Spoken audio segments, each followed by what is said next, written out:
Hey, plotters, welcome back. You probably know that writing comes with a lot of setbacks because you're a writer. One of the things that's really, really inspiring is seeing how writers have paved a path for themselves. And today we have Tira Palmquist on the show. You might recognize her face. She's been on the show 3 other times. So, a little bit about Tira. She's had her plays premiere at Boston Pasadena, the Lower Depths Theater, the Denver Center, and Tesseract Theater. She's also had readings at Oregon Shakespeare, Boise Contemporary Theater, right? Did I say that right? Mm-hmm. Yes. Okay. Trinity Street Players and the Seven Devils Playwrights Conference, to name a few.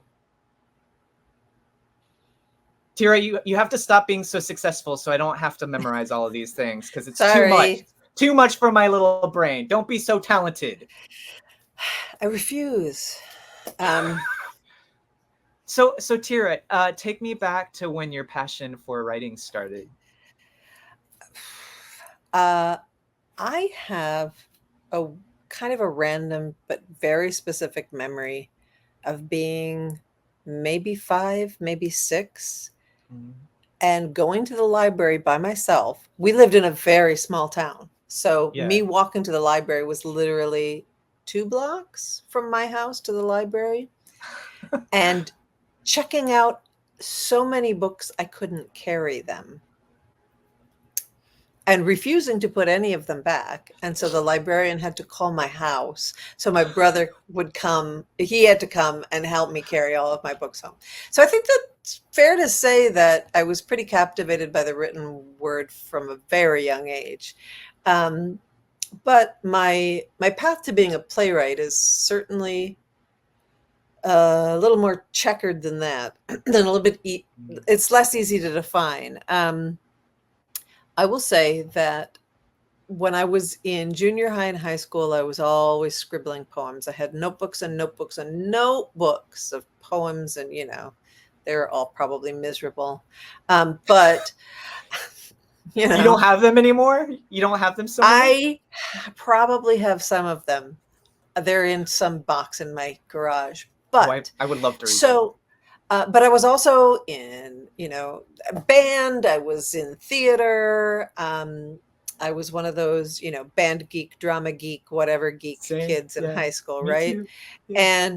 And so I was a singer, and I decided I was going to go off and study theater. So I went to 2 different colleges, a small college and a bigger university, and I got my undergraduate degree in theater, but I never stopped writing. And when I was at the University of Iowa, there's the Iowa Writers Workshop, which is the graduate level workshop. And then they have an undergraduate writers workshop, and I applied to and got into that. So I was studying with some pretty famous poets and really enjoying that a lot. And it was about that time when things were not going so great for me in terms of how I was being cast. I'm 5'3". I'm a, naturally zaftig woman. And it's like, how do we cast this woman? The whore or the grandmother? I was like getting all the right. And it was like, so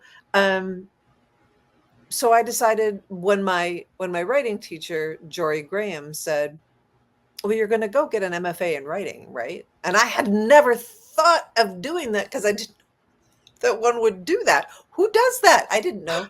So I said, well, I guess I should do it because Jory said I should do that. So I was at the time engaged to my boyfriend, and we both applied to a bunch of different schools together, right? He was going to be an actor. I was going to be a poet. So we applied to either the same school or a different school in the same city. And I ended up getting my MFA in poetry. Even while I was getting my MFA in poetry, I still was in plays. I was in